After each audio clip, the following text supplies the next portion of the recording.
গতকাল ৫ আগস্ট অন্তর্বর্তী সরকারের প্রধান উপদেষ্টা জুলাই ঘোষণাপত্র পাঠ করেছেন এবং সন্ধ্যায় জাতির উদ্দেশ্যে ভাষণ দিয়েছেন।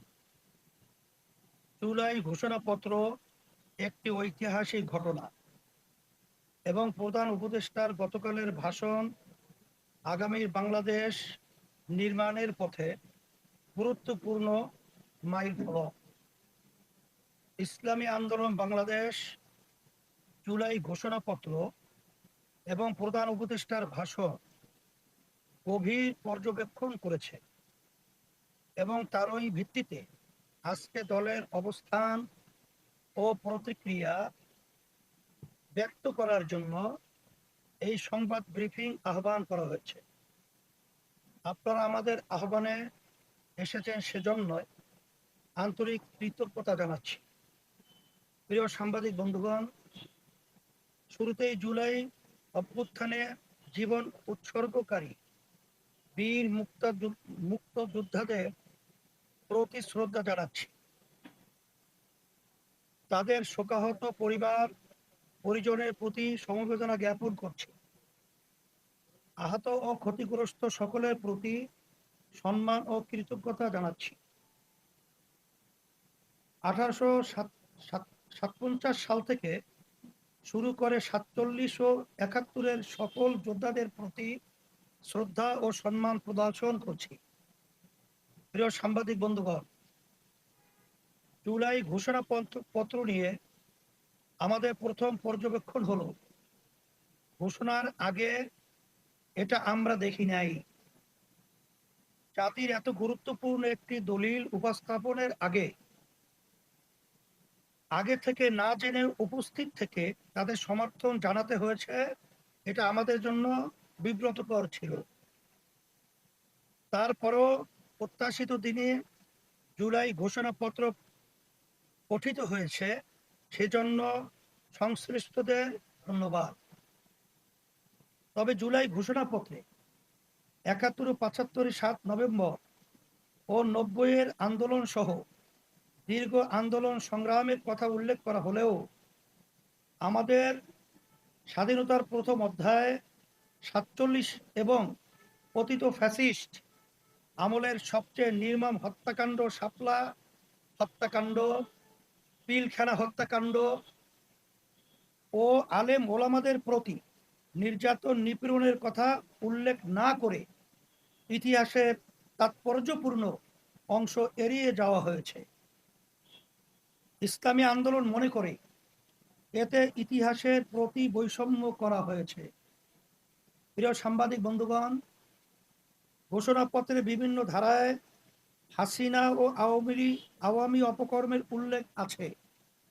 17তম ধারায় জুলাই অভ্যুত্থানে অংশগ্রহণকারীদের উল্লেখ আছে, কিন্তু কোথাও ফ্যাসিবাদের দোসর রাজনৈতিক, সামাজিক, বুদ্ধিবৃত্তিক ও সাংস্কৃতিক শক্তির উল্লেখ নাই।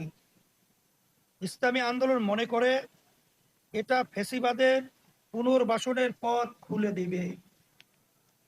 প্রিয় সাংবাদিক বন্ধুগণ,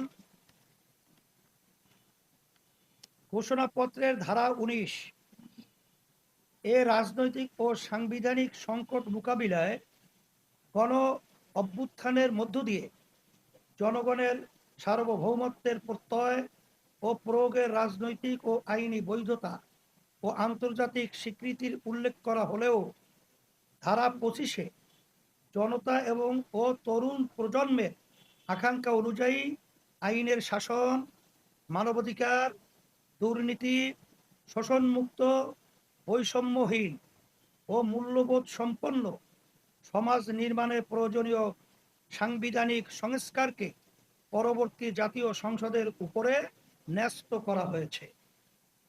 ইসলামী আন্দোলন বাংলাদেশ মনে করে এর মাধ্যমে গণ অভ্যুত্থানের মর্যাদা ও সার্বভৌমত্বকে অস্বীকার করা হয়েছে।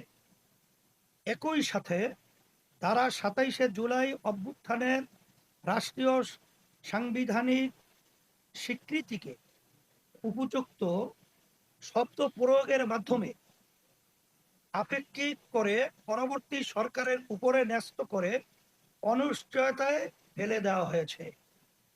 প্রিয় সাংবাদিক বন্ধুগণ, গতকাল সন্ধ্যায় প্রধান উপদেষ্টা জাতির উদ্দেশ্যে ভাষণ দিয়েছেন।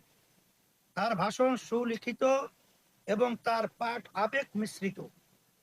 ভাষণে সরকারের নানা সাফল্যের কথা এসেছে এবং আগামী ফেব্রুয়ারি 26-এ নির্বাচন আয়োজনের ঘোষণা এসেছে।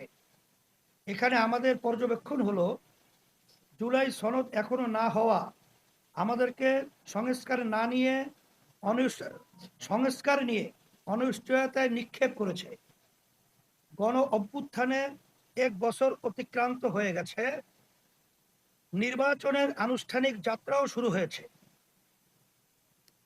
তিনিও বারংবার বলছেন ফেব্রুয়ারি দূরে নয়, কিন্তু সংস্কারের প্রতি প্রতিশ্রুতি সম্বলিত জুলাই সনদ এখনো হয়নি। সংস্কারের রূপরেখা নিয়ে সিদ্ধান্ত হয় নাই। জনতার প্রত্যাশা অনুসারে সংস্কারকে স্থায়ী করার ব্যবস্থা না নিয়ে এখন তো সংস্কারকে পরবর্তী সরকারের উপরে ন্যস্ত রেখে পুরো সংস্কার কার্যক্রমকে অনিশ্চিত করে রাখা হয়েছে। আমরা পরিষ্কার করে বলতে চাই, অধ্যাদেশ জারি বা গণভোটের মাধ্যমে জুলাই সনদের আইনি ভিত্তি তৈরি করতে হবে এবং জুলাই সনদের ভিত্তিতেই জাতীয় নির্বাচনের আয়োজন করতে হবে। প্রিয় সাংবাদিক বন্ধুগণ, ইসলামী আন্দোলন বাংলাদেশ সুদীর্ঘকাল থেকে পিআর পদ্ধতিতে নির্বাচন আয়োজনের দাবি জানিয়ে আসছে। অভ্যুত্থানের পরে পিআরের পক্ষে ব্যাপক জনমত গঠন হয়েছে এবং রাজনৈতিক ঐক্যমত্য প্রতিষ্ঠা হয়েছে। আমরা বারংবার উভয় পক্ষে পিআর পদ্ধতি নির্বাচন আয়োজনের জন্য সংস্কার কমিশনে কথা বলেছি, লিখিত জানিয়েছি। এর যৌক্তিক প্রতিক্রিয়া হওয়া উচিত ছিল পিআর নিয়ে সংস্কার কমিশনে এজেন্ডা রাখা, কিন্তু ঐক্যমত্য কমিশনে আমাদের বারংবার প্রচেষ্টা সত্ত্বেও নিম্নকক্ষে পিআর নিয়ে কোনো এজেন্ডাই রাখা হয় নাই। আমরা এর তীব্র নিন্দা ও ক্ষোভ জানাচ্ছি। অভ্যুত্থানের পর রাজনৈতিক সংস্কার সংশ্লিষ্ট সবচেয়ে আলোচিত ও গুরুত্বপূর্ণ বিষয় পিআর নিয়ে কোনো সিদ্ধান্ত হওয়ার আগেই নির্বাচনের মাস নির্ধারণ করা, জনদাবির প্রতি স্পষ্টত উপেক্ষা করা। আমরা নির্বাচন কমিশনের প্রতি আহ্বান জানাবো, নির্বাচন পদ্ধতি নিয়ে এই জনদাবির বিষয়ে কোনো সিদ্ধান্ত হওয়ার আগে নির্বাচনের তফসিল ঘোষণাপত্র কার্যক্রম শুরু করবেন না। একই সাথে ঐক্যমত্য কমিশনের প্রতি আহ্বান জানাবো, অতি দ্রুত পিআর নিয়ে এজেন্ডা নির্ধারণ করে আলোচনা শুরু করুন।